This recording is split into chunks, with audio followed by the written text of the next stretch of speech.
बच्चों, आज हम स्टार्ट करने जा रहे हैं चैप्टर इंटीग्रेशन। तो देखते हैं कि चैप्टर इंटीग्रेशन के बेसिक्स में क्या क्या बारीकियां हैं, क्या क्या फैक्ट्स हैं, इंटीग्रेशन डिफरेंशिएशन से किस तरीके से कनेक्टेड है। तो चलिए स्टार्ट करते हैं। जैसा कि डिफरेंशिएशन में हम लोग देख करके आए हैं कि x की पावर n का डिफरेंशिएशन होता है n x की power n-1, formula number 1। x की पावर n का डिफरेंशिएशन, तो वहां मैंने सिर्फ एक हिंट के फॉर्मेट में फॉर्मूले लिखे हुए हैं। प्रॉपर तरीके से हम यहां एनालिसिस करते हैं। तो इस तरीके से हमारे पास नंबर 1 डिफरेंशिएशन का फॉर्मूला नंबर 1 हमारे पास में आता है d/dx x की पावर n। तो ये फॉर्मूला हमारे पास बन करके आता है n x की पावर, और जो ये पावर थी x की पावर n-1। तो कहीं ना कहीं मैंने आपको बताया भी था कि आप इसको ऐसे समझिएगा कि ये जो कहीं ना कहीं एक्सपेंशन हुआ है ये इस पावर का हुआ है, और फिर हम जो यहां बैठा होता है x उसका डिफरेंशिएशन करते हैं। यानी पहले इस पावर का डिफरेंशिएशन और फिर फाइनली इसका डिफरेंशिएशन, लास्ट में इस वाले का डिफरेंशिएशन हम लोग करते हैं। और जब 1 आ जाता है तो हम रुक जाते हैं। राइट, नीचे जो बैठा रहता है इसका मतलब होता है कि इसके रिस्पेक्ट में हमें डिफरेंशिएशन करना है। रिस्पेक्ट में यानी अब ये मैथमेटिकल वर्ड है, इसका मतलब क्या है, यानी ये डिसाइड करता है कि इनमें से वेरिएबल कौन है और कांस्टेंट कौन है। जैसे कि मैं बता करके आया भी था आपको डिफरेंशिएशन में कि अगर यहां x है तो जहां भी इसमें x बैठा होगा, है ना, तो ऐसे समझो कि वो जान पहचान वाला हो गया, नॉन पर्सन, कि आप भी x मैं भी x। जैसे आप भी यादव मैं भी यादव, आप भी शर्मा मैं भी शर्मा, आप भी गुप्ता मैं भी गुप्ता। तो कहीं ना कहीं जान पहचान हो गई, और जान पहचान मतलब वेरिएबल। और यहां x है यहां n है, अब ये अननोन है तो ये कांस्टेंट हो गया। तो कहीं ना कहीं इस फॉर्मूले को हमने कैटेगरी में डाला था वेरिएबल की पावर कांस्टेंट की कैटेगरी में डाला था। आपको याद होगा वेरिएबल की पावर कांस्टेंट की कैटेगरी में। खैर, तो मैंने आपको बताया पहले हम इसका पावर का डिफरेंशिएशन करते हैं और लास्ट में इस x का करते हैं। जब 1 आ जाता है तो हम छोड़ देते हैं, फिर हम बस कैलकुलेशन करते हैं, डिफरेंशिएशन हमारा कंप्लीट हो जाता है। 1 आते डिफरेंशिएशन का पोर्शन कंप्लीट हो जाता है। खैर, जिसका एग्जांपल हमने लिया था d/dx, जैसे x की पावर हमारे पास 7 आ गया तो 7 डॉट x की पावर 7-1 6 और x का 1, यानी कि ये हमने देखा डिफरेंशिएशन क्या होता है कि पावर को डिक्रीज करता है ना। अभी आप इसका डिफरेंशिएशन करोगे तो 7 तो रहेगा ही रहेगा, राइट। इसका हो जाएगा 6, x की 5। ये देखो ये कांस्टेंट है, इनकी टेंशन मत लो, लेकिन पावर देखो डिक्रीज होती जा रही है। डिफरेंशिएशन पावर को कम करता है, एक एक कम करता हुआ चलता है। डिफरेंशिएशन में हमने ये सीखा था, ठीक है। नीचे जो dx बैठा रहता है यानी कि उसके रेस्पेक्ट में करना होता है, इसका मतलब ये है। और ऐसे समझो ऊपर जो d बैठा रहता है ना, यानी d मीन्स ऊपर वाले d का मतलब कि डिफरेंशिएशन करना है, डिफरेंशिएशन करना है। चलिए अब बात करते हैं इंटीग्रेशन की। इंटीग्रेशन का फंडा कुछ ऐसा रहता है जैसे x की पावर 6 dx। अब देखिए ऐसे समझो, जो यहां ये फंक्शन बैठा था जिसका डिफरेंशिएशन कराने, जो डिफरेंशिएशन अपना कराने आया था, है ना, जिसको हम बोल रहे हैं कस्टमर। तो यहां कस्टमर यानी फंक्शन, यहां कस्टमर कौन है, x की पावर 6। फिर डिफरेंशिएशन में जो dx होता है ना, जिसके रिस्पेक्ट में करना होता है वो नीचे बैठा रहता है, और यहां जो dx होता है ना जिसके रिस्पेक्ट में करना होता है वो साथ में बैठा रहता है, ये ध्यान रखना। और d यहां डिफरेंशिएशन का मतलब d था, ऊपर बैठा रहता है। यहाँ इंटीग्रेशन का मतलब ये वाला साइन है और ये साथ में बैठा रहता है। मेरा कहने का मतलब ये है कि ये साइन और ये dx ये तो आएगा ही आएगा, ये तय मानिए आप, राइट। ये और dx की जगह ये हो सकता है dy आ जाए या कोई और वेरिएबल आ जाए जिसके रिस्पेक्ट में हमें करना है। वो तो वक्त आने पर नेक्स्ट जैसे डिफरेंट डिफरेंट क्वेश्चंस होंगे हम उसमें देख सकते हैं, अलग अलग क्वेश्चंस में हम देख सकते हैं। फिलहाल के लिए हम यही मान करके चलेंगे कि dx आएगा। ये वाला साइन अगर आया है तो डेफिनेटली dx जरूर आएगा, और जिसका इंटीग्रेशन करना है भैया बीच में काफी स्पेस है, यहां करके बैठ जाओ, ये समझ लो आप। तो हमें x की पावर 6 का इंटीग्रेशन करना है।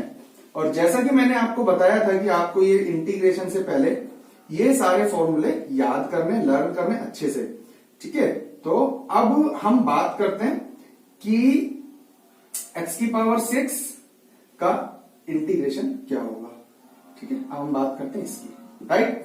तो हमारे पास में ये रहा फॉर्मूला xn का। तो x की पावर जो है उसमें एक इंक्रीज कर दो आप, है ना, यानी कि 7 अपॉन वही पावर n+1 नीचे आप फेंक दीजिए, ये आ गया, देखो आ गया ना। और प्लस सी की कहानी अभी मैं आपको बताऊंगा, फिलहाल फोकस आप इस पे कीजिए। यानी इंटीग्रेशन ने क्या किया, पावर इंक्रीज कर दी। देखो इंटीग्रेशन ने पावर इंक्रीज कर दी है, आप देखिए। अच्छा मैं आपको एक बात बताता हूं, देखो x⁶ का इंटीग्रेशन ये आया, c को थोड़ी देर के लिए छोड़िए, इसकी कहानी मैं आपको बाद में समझाऊंगा। x⁶ का इंटीग्रेशन क्या आया, x⁷/7 इंटीग्रेशन आया। अब इससे अगर आपको वापस यहां जाना है तो इसका डिफरेंशिएशन कर दो। इसका डिफरेंशिएशन करना 1/7 ऐसा का ऐसा, और x⁷ का क्या होगा 7 x⁶ कैंसिल, तो आगे ना देखो x⁶। मैं यही बताने वाला हूं आपको कि डिफरेंशिएशन और इंटीग्रेशन एक दूसरे का रिवर्स प्रोसेस होता है। इसको ऐसे समझो कि हमारे पास ये एक बाउल है, एक मान लीजिए बर्तन टाइप का है, बाउल है, और इसमें पानी है, वाटर है, राइट। तो कुछ टाइम के बाद में ये आइस बन गई, बर्फ बन गई, बिल्कुल टाइट बन गई, है ना, टाइट सॉलिड, ठीक है, बर्फ बन गई। तो ये जो प्रोसेस है, अगर मैं इस प्रोसेस को डिफरेंशिएशन बोलूंगा ना, डिफरेंशिएशन, राइट, डिफरेंशिएशन बोलूंगा, तो वापस से इसको इसी प्रोसेस में आने के लिए इसको इंटीग्रेशन करना पड़ेगा, मैं ये कहना चाह रहा हूं। और अगर इसको इंटीग्रेशन बोलोगे तो इसको डिफरेंशिएशन बोलना पड़ेगा। यानी जैसे आप नीचे से ऊपर की तरफ चढ़े हो, ठीक है, तो इसका रिवर्स क्या होता है, ऊपर से वापस नीचे आ जाओ। तो डिफरेंशिएशन और इंटीग्रेशन रिवर्स होते हैं। बात समझ में आ गई। ऊपर से नीचे की तरफ आना अगर डिफरेंशिएशन है, तो नीचे से वापस ऊपर जाना इंटीग्रेशन होता है। ये एक दूसरे के रिवर्स होते हैं, इस बात का ध्यान रखिएगा। ठीक है, तो ये तो था फॉर्मूले के बारे में बात, फॉर्मूला नंबर 1। तो इसी तरीके से अगर आप देखोगे बाकी सारे फॉर्मूले की भी कहानी इसी तरीके से है।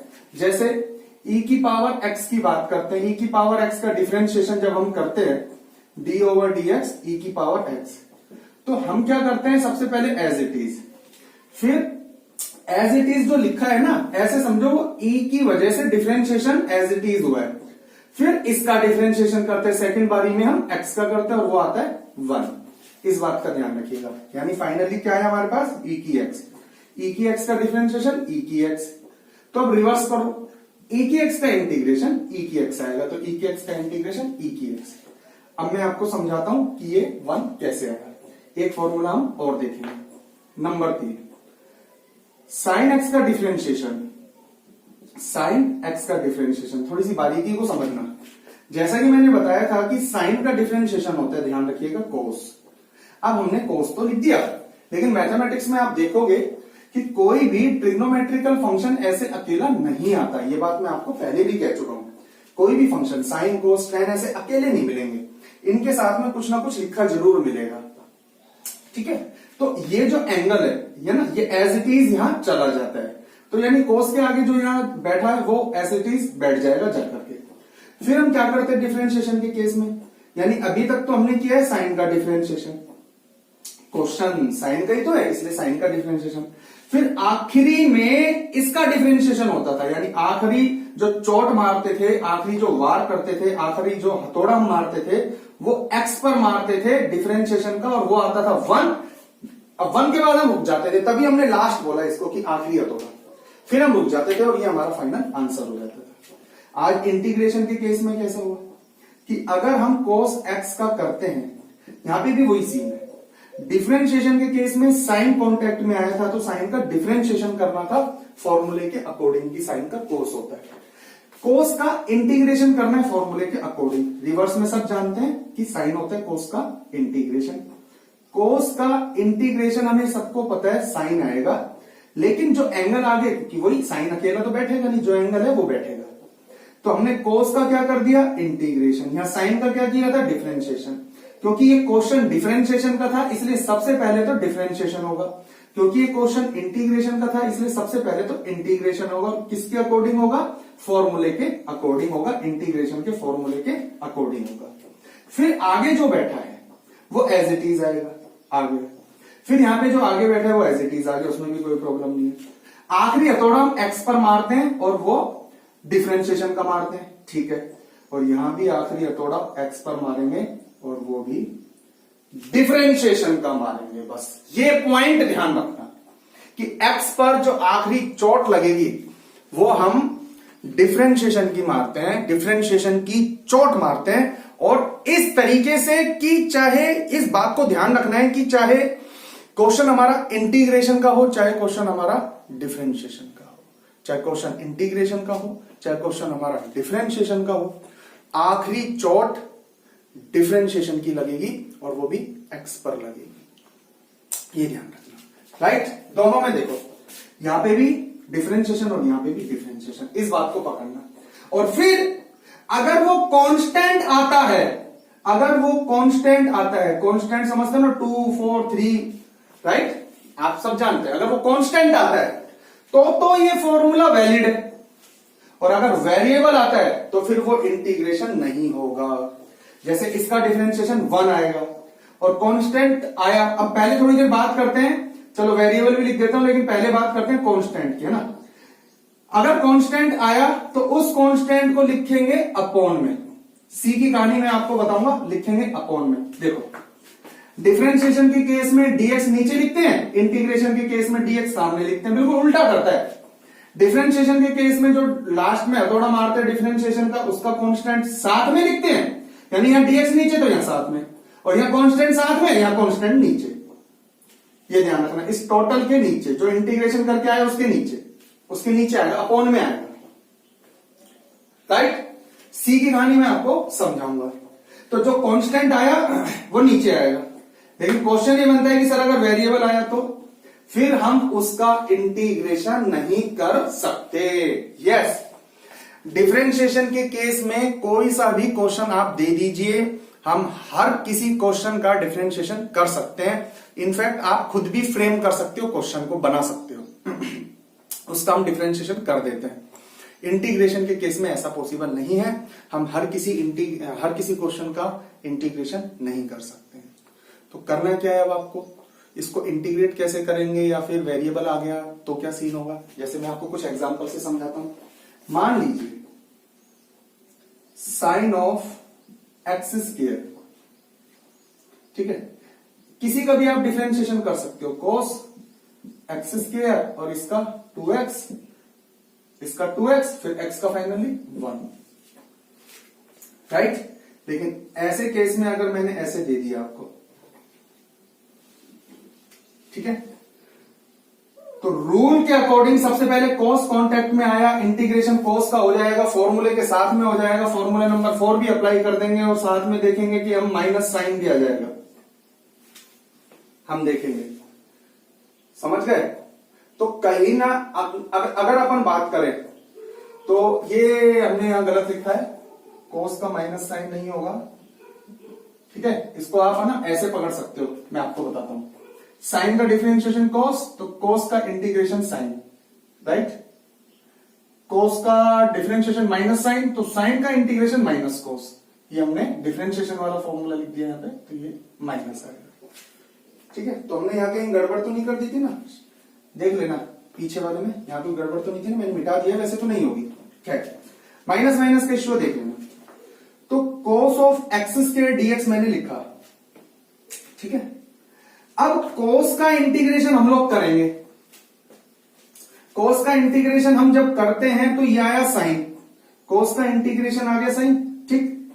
एंगल हम जानते हैं एज इट इज, लेकिन cos का तो आपने इंटीग्रेशन कर दिया जब इस पर x वाले पोर्शन पर आखिरी हथौड़ा मारते, इंटीग्रेशन के बाद में होगा। जैसे आपने इंटीग्रेशन कर दिया ना, तो नेक्स्ट स्टेप डिफरेंशिएशन का आने वाला है, ये समझ जाना बस।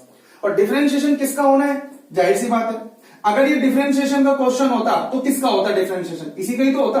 तो ये इंटीग्रेशन का क्वेश्चन है, इसको इंटीग्रेशन कर दीजिए, और जो सेकंड स्टेप में डिफरेंशिएशन होता है, अब ये सेकंड स्टेप, दूसरे ही स्टेप में डिफरेंशिएशन होगा, और किसका होगा, इसका। और शुरुआत में बिल्कुल अभी अगर आपको नहीं पता चलता तो ये सोच लिया करो कि अगर ये डिफरेंशिएशन का क्वेश्चन होता तो आप कैसे करते, इसका डिफरेंशिएशन करते, चलो वो तो फर्स्ट स्टेप होता। सेकंड स्टेप में इसका करते ना डिफरेंशिएशन, तो इंटीग्रेशन में भी इसी का डिफरेंशिएशन होगा, और डिफरेंशिएशन करने के बाद में आपने देखा y 2x, और देखो यहां भी x है, ये भी x है, तो ये क्या कहलाएगा? वेरिएबल। और वेरिएबल आने की वजह से पता चला कि ये एक्चुअल में आगे जाकर के गलत हो जाएगा, ये होगा ही नहीं। डिफरेंशिएशन करने के बाद में वेरिएबल नहीं आना चाहिए। अगर वेरिएबल आ रहा है तो समझ लो कि जो आप स्टेप उठा रहे हो इंटीग्रेशन में वो गलत उठा रहे हो। अब क्योंकि आपने इतना लिख दिया, फिर आपको पता चला कि अच्छा नीचे वेरिएबल आ रहा है, सॉरी, अब आप ऐसे मिटा नहीं पाओगे, ये तो बहुत गंदा हो जाएगा, ऐसे कब तक लिखते जाओगे। तो इसलिए अपने माइंड में कैलकुलेशन चलाइए आप, माइंड में, राइट, माइंड में आप कैलकुलेशन चलाइए कि क्या हम इसमें साइन वाला फॉर्मूला लगा दें, लगा तो देंगे, इसका तो चलो इंटीग्रेशन कर देंगे। सेकंड स्टेप का डिफरेंशिएशन वेरिएबल आ रहा है, तो आप देखोगे वेरिएबल आने की वजह से हम इसका इंटीग्रेट नहीं कर पाएंगे। क्वेश्चन ये बनता है कि फिर कैसे होगा इसका इंटीग्रेशन? जवाब ये है, आगे बताएंगे, क्योंकि अभी हम उस लेवल पर नहीं पहुंचे हैं, आगे बात करेंगे। तो फिलहाल इनिशियल स्टेज पे तो हम ये देख पा रहे हैं, अभी की बात करें तो फिलहाल हम इतना तो अब समझ पाए हैं कि किसका इंटीग्रेशन हो पाएगा और किसका इंटीग्रेशन नहीं हो पाएगा। जैसे एक और लेते हैं, देखिए e की पावर साइन x, अगर मैं आपसे इसका डिफरेंशिएशन कराऊं तो एज इट इज, इसको तो आप ऐसे समझो कि जब मैंने इसका डिफरेंशिएशन किया था तो कहीं ना कहीं ये तो हुआ e के हिसाब से।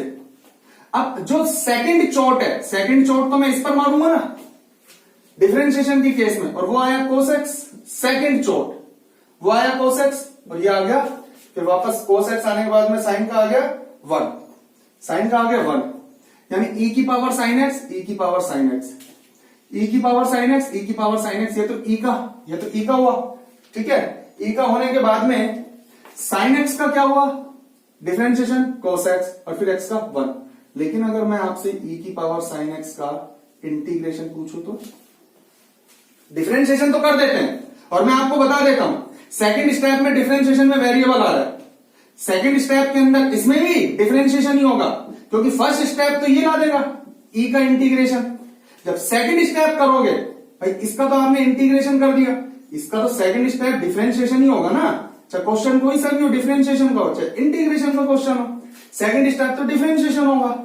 और उसमें देखो cos x आ रहा है, वेरिएबल आ रहा है, इसलिए इसका इंटीग्रेशन नहीं होगा।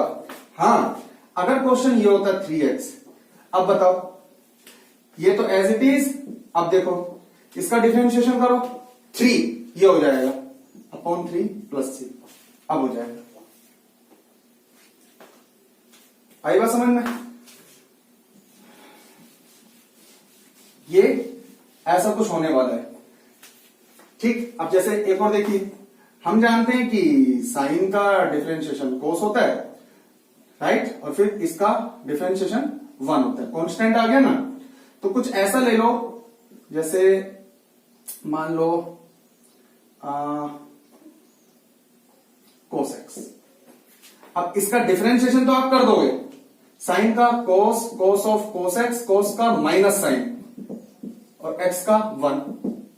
अब देखो ये वाला स्टेप तो फर्स्ट स्टेप था, डिफरेंशिएशन होकर क्या है, सेकंड स्टेप कौन सा है, इसका डिफरेंशिएशन, वो आ रहा है वेरिएबल। कल को मैं आपसे इसका इंटीग्रेशन पूछो तो नहीं होगा, पता चल गया ना क्यों नहीं होगा। कल को मैं आपसे पूछूं कि इसका इंटीग्रेशन करके बताओ, तो आप अब पेन मत चलाओ, अब आप अपना माइंड चलाओ कि सर इसका तो कॉस हो जाएगा, इसके बारे में बात करें तो इसका तो कॉस हो जाएगा, है ना, इसका तो हो गया कॉस, राइट। सबसे पहले तो इंटीग्रेशन करेंगे, इसका तो कॉस हो जाएगा, चलो पेन नहीं चलाना। लेकिन जब सेकंड स्टेप पर आओगे तो इस पर ही तो आओगे। अब पता नहीं चल रहा तो आप ऐसे भी कर सकते हो कि अगर इसका डिफरेंशिएशन करते तो सबसे पहले तो इसी का करते डिफरेंशिएशन, सेकंड स्टेप पर तो इसी पर ही तो आते आप डिफरेंशिएशन करने। तो इंटीग्रेशन के केस में सबसे पहले इसका करोगे इंटीग्रेशन, सेकंड स्टेप पर इस पर आओगे, और cos का डिफरेंशिएशन होगा सेकंड स्टेप में। और डिफरेंशिएशन की बात करेंगे तो आएगा माइनस साइन x, वेरिएबल नहीं होगा भाई, कैसे होगा वो पता नहीं, अभी हम आगे के कॉन्सेप्ट पर नहीं गए, लेकिन फिलहाल नहीं होगा। आगे बात समझ में, हम बता सकते हैं ना फिर कैसे और किसका, क्लियर। अब जैसे इस बात का ध्यान रखना, साइन का डिफरेंशिएशन cos होता है, तो cos का इंटीग्रेशन साइन होगा, ठीक। cos का डिफरेंशिएशन माइनस साइन होता है, इस माइनस को यहां फेंक देना, साइन का डिफरेंशिएशन माइनस कोस होगा, साइन का इंटीग्रेशन माइनस कोस होगा, साइन का डिफरेंशिएशन कोस होता है, कोस का इंटीग्रेशन साइन होगा। फिर से बता रहा हूं, साइन का डिफरेंशिएशन क्या हुआ, कोस, वापस आएंगे तो कोस का इंटीग्रेशन क्या हुआ, साइन। फिर मैंने लिखा था कोस का डिफरेंशिएशन, कोस का डिफरेंशिएशन, कोस का डिफरेंशिएशन माइनस साइन, राइट। अब इसका वापस अगर इधर पहुंचना है तो इसका इंटीग्रेशन करना होगा। मैंने आपको बोला ये माइनस यहां डाल देना, तो साइन का इंटीग्रेशन क्या होगा, माइनस कोस, है ना। याद नहीं रहे तो आप ऐसे डील कर सकते हो, राइट। अब देखिए, अब देखिए बच्चों, साइन एक्स का differentiation cos x, sine x plus 1 का differentiation cos x, sine x plus 1.1 का differentiation cos x, sine x plus 1.1 2 3 4 1 3 4 5 कोई सा भी एक नंबर का differentiation cos x, sine x plus pi irrational number का differentiation cos x, sine x plus 1000 का differentiation cos x, sine x plus 0 differentiation cos x, sine x plus -1 differentiation cos x, sine x plus minus का 10,000 differentiation cos x. आप देखेंगे कि sine x का differentiation cos x होता है, बाकी के जितने भी नंबर इसके साथ में अटैच हैं, इसके साथ में आए हुए हैं, उसका डिफरेंशिएशन 0 हो जाता है। और डिफरेंशिएशन 0 होने की वजह से ये ओनली कोस एक्स, क्योंकि cos x plus 0 cos x. तो यहां से जब डिफरेंशिएशन उधर गया तो कोस एक्स आया, जब इसका इंटीग्रेशन करेंगे तो जाहिर सी बात है ये आना चाहिए। अब हमारे सामने परेशानी ये खड़ी हो गई कि इसमें से फिर हम कौन सा आंसर लिखें। इसका डिफरेंशिएशन तो कोस एक्स आ रहा है, लेकिन इसका अगर इंटीग्रेशन हम करेंगे तो इनमें से कौन सा लिखें। एक चीज तो क्लियर है कि इन सब में जो कॉमन है वो साइन एक्स है, साइन एक्स, ठीक है। प्लस ये जो नंबर है, अगर मैं यहां पे 1000 लिख देता हूं तो बाकी सारे नाराज हो जाएंगे, पाई लिख देता हूं तो फिर बाकी सारे नाराज हो जाएंगे। मैं कोई सा कैसे सबको खुश रखूं, कोई सा एक नंबर लिख करके कैसे खुश रखूं। जैसे कि मैंने principle of mathematical induction 11th class में भी आपको बताया था कि जब भी कभी एक लेटर लिख करके, एक छोटा सा अक्षर लिख करके सारे नंबर्स को खुश करना होता है ना, तो हमेशा इंग्लिश अल्फाबेट लिया जाता है। जैसे आपको एक एग्जांपल देता हूं, मैंने पहले भी बताया था कि मैं बोलता हूं कि कल मैं क्लास में, कल मैं राहुल को एक गिफ्ट दूंगा। क्लास के पास 50 बच्चे बैठे हैं, मेरी तरफ से एक ही गिफ्ट जा रहा है, लेकिन मैंने बोल दिया कि कल मैं राहुल को एक गिफ्ट दूंगा, बाकी सारे बच्चे नाराज है, नर्वस हैं, मेरी तरफ से एक ही गिफ्ट जा रहा है। लेकिन केस नंबर 2 में अगर मैंने बोला कि कल मैं क्लास में एक स्टूडेंट को एक गिफ्ट दूंगा, मेरी तरफ से अभी केस सेकंड में अभी एक गिफ्ट जा रहा है, लेकिन जैसे मैंने स्टूडेंट बोला, ओपन नहीं किया, तो सिर्फ इस वर्ड से, यहां राहुल बोला, यहां स्टूडेंट बोला, स्टूडेंट वर्ड से 50 के 50 स्टूडेंट कवर हो गए। सबको ये लग रहा है कि मैं हो सकता हूं, कल गिफ्ट मुझे मिल सकता है, उसको ये लग रहा है कल मुझे मिल सकता है, उसको लग रहा है कल मुझे मिल सकता है। क्राइटेरिया ऐसा कोई डिसाइड नहीं था, तो सबको लग रहा है कि हमें मिल सकता है। तो वर्ड की बात है। अगर मैं कुछ बोल देता हूं, मान करके चलो नंबर 1000, तो बाकी सारे नाराज हो जाएंगे। तो कुछ ऐसा हम कॉन्सेप्ट निकाल करके लाए, तो हमने लिख दिया सी, इंग्लिश अल्फाबेट। सी की वैल्यू 1000 भी हो सकती है, सी की वैल्यू ये भी हो सकती है, सी की वैल्यू ये भी हो सकती है, सी की वैल्यू कोई सा भी रियल नंबर हो सकता है। सी रियल नंबर में से कुछ भी हो सकता है, कोई सा भी नंबर हो सकता है। तो ये कहानी थी सी की। और सी कांस्टेंट ऑफ इंटीग्रेशन। एक बात हमेशा ध्यान रख लेना कि कुछ लोग ऐसा कहते हैं कि डेफिनेट इंटीग्रेशन होता है तो सी नहीं लगता, इनडेफिनेट इंटीग्रेशन होता है तो सी लगता है। वो मैं आपको आगे बताऊंगा कि डेफिनेट और इनडेफिनेट बेसिकली क्या डिफरेंस है, लेकिन अभी आप फिलहाल सुन लीजिए। कुल मिलाकर के ऐसे ही कुछ बातें आपके कानों तक भी आ सकती है कि सी ऐसे केस में ऐड होता है, ऐसे केस में ऐड नहीं होता है। मैं आपको कहता हूं सी इंटीग्रेशन के हर केस में ऐड होता है, ये ध्यान रखना। सी इंटीग्रेशन का क्वेश्चन अगर है, आप इंटीग्रेशन अगर कर रहे हैं, इंटीग्रेशन का साइन आया है, तो सी हर एक केस में ऐड होगा। इस बात को अच्छे से समझ लीजिएगा, सी जरूर ऐड होगा। उसके पीछे का लॉजिक मैंने आपको समझाया है। और जो सी होगा वो रियल नंबर में से कोई सा भी नंबर हो सकता है। तो बच्चों ये कहानी थी सी की, है ना, कि सी इंटीग्रेशन के केस में क्यों ऐड होता है।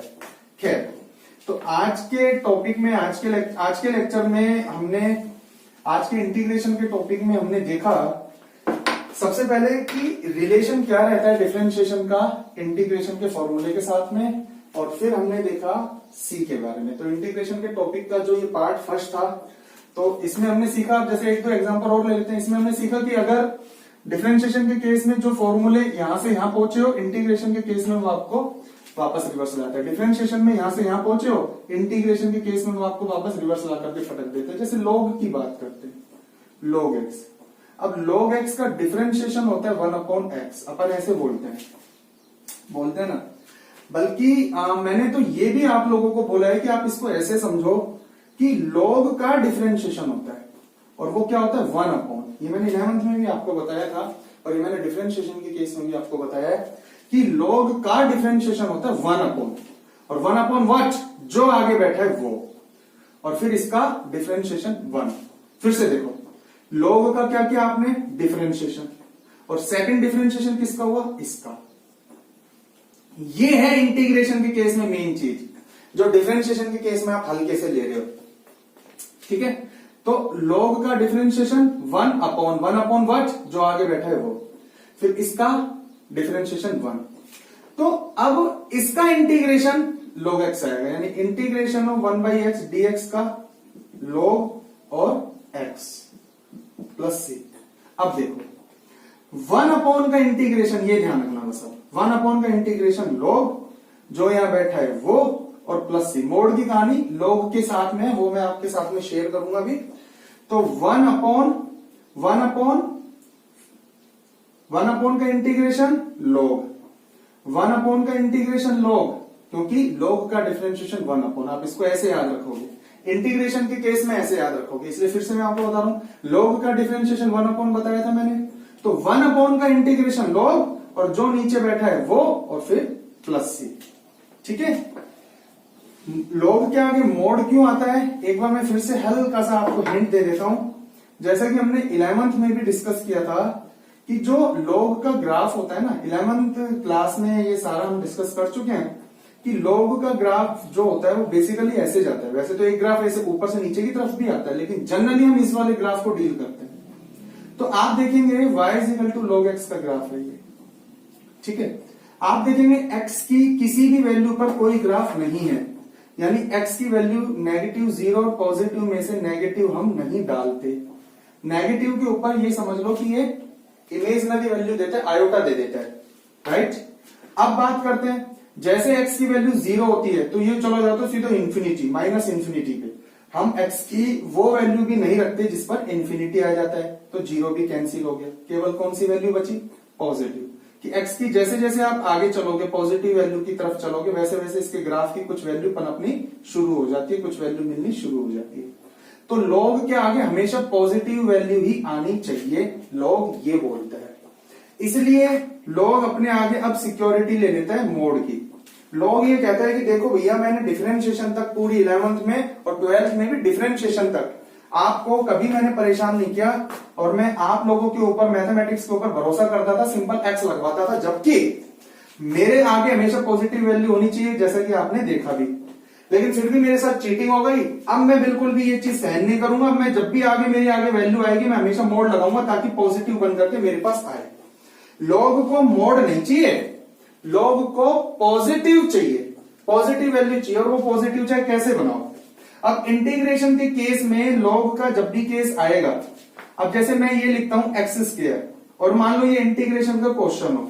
अब log के आगे, अब देखो स्क्वायर हमेशा पॉजिटिव वैल्यू की गारंटी देता है, तो अब मोड की जरूरत नहीं है। लेकिन अगर मैंने लिखा x, अब x नेगेटिव भी हो सकता है, किसी को कुछ नहीं पता x की वैल्यू कहीं से नेगेटिव आ जाए किसी क्वेश्चन के लिए, है ना। तो लोग पहले से मोड लगवा लेते हैं, बस ये ध्यान रखना। लॉग मोड नहीं चाहता, लॉग गारंटी चाहता है पॉजिटिव वैल्यू की। यहाँ पे पॉजिटिव वैल्यू की गारंटी स्क्वायर दे रहे हैं तो मोड नहीं चाहिए, है ना, वो तो छोटी सी बात है, लॉग के आगे इसलिए हमेशा मोड आता है। ठीक है भाई, तो बस ये कुछ कहानी थी। और फिर आप देखेंगे जैसे डिफरेंशिएशन के केस में हमारे पास साइन एक्स का डिफरेंशिएशन कोस एक्स होता है, कोस एक्स का डिफरेंशिएशन आप देखेंगे कोस एक्स का साइन एक्स होता है। माइनस को थोड़ी देर के लिए गोली मारो, साइन का डिफरेंशिएशन कोस होता है, आप जानते हो, कोस का डिफरेंशिएशन माइनस साइन होता है, लेकिन थोड़ी देर के लिए गोली मारो, माइनस को साइड कर दो थोड़ी देर के लिए, है ना, माइनस को हम हटा देंगे। टेन का डिफरेंशिएशन अपन जानते हैं सेक स्क्वायर होता है, राइट, और इसके बाद में जो कोट आता है, कोट का डिफरेंशिएशन कोसेक स्क्वायर होता है। ठीक है, कोट का डिफरेंशिएशन, एक्स को भी हटाओ, चलो इसको भी हटाओ, एक्स को भी मैं हटा रहा हूं, अभी प्रेशर क्रिएट कर रहा है, ये हटा देते हैं। ठीक है, साइन कोस टेन कोट, सेक का डिफरेंशिएशन सेक टेन होता है। ठीक है, और कोसेक का डिफरेंशिएशन कोट और कोसेक होता है। ठीक है, माइनस को थोड़ी देर के लिए हटा दीजिए। तो बेटा इनके डिफरेंशिएशन होकर के ये मिले हैं। अब अगर वापस आना है तो इंटीग्रेशन करना पड़ेगा ना, इसका डिफरेंशिएशन होकर के ये मिले, वापस आना है तो इंटीग्रेशन करना पड़ेगा, वापस आना है तो इंटीग्रेशन इंटीग्रेशन इंटीग्रेशन इंटीग्रेशन। तो आप देखेंगे कि ट्रिग्नोमेट्रिकल फंक्शन में हमारे पास 6 के 6 जनों के, ट्रिग्नोमेट्री के केस में ना जो फंक्शन होते हैं ना 6 के 6 जनों के डिफरेंशिएशन के फॉर्मूले हैं, जब तो वहां पहुंचे। लेकिन ट्रिग्नोमेट्रिकल फंक्शन के केस में जो 6 लोग होते हैं उनमें से केवल इन्हीं 2 का इंटीग्रेशन का फॉर्मूला है, देखो है नहीं, बाकी क्या है, इंटीग्रेशन tan x का क्या है, देखो आप फॉर्मूले में देखना, आपको इंटीग्रेशन tan x का नजर ही नहीं आएगा, क्योंकि फॉर्मूले केवल उन्हीं के ही बने जो किसी का डिफरेंशिएशन होकर के आए हैं, जो डिफरेंशिएशन होकर के आए हैं उन्हीं का इंटीग्रेशन हुआ है। अब ये किसी का डिफरेंशिएशन होकर के आया है तो इसका इंटीग्रेशन हुआ है, ये किसी का डिफरेंशिएशन बन करके आया है तो इसका इंटीग्रेशन हुआ है, माइनस तो यहां फेंक देंगे फिर अपन, है ना। तो आप मेरे को वो बता दो कि किसका डिफरेंशिएशन tan है, ऐसा कोई फॉर्मूले में है ही नहीं। तो इसीलिए ट्रिग्नोमेट्रिकल फंक्शन में हमारे पास केवल 2 के ही इंटीग्रेशन है, साइन और कॉस, बाकी किसी के नहीं है, चारों के नहीं है। इसी तरीके से log x का डिफरेंशिएशन 1/x हमने जैसा कि बोला था होता है, तो 1/x का इंटीग्रेशन log x होता है। हमारे पास log x का इंटीग्रेशन है ही नहीं, log x का इंटीग्रेशन है ही नहीं।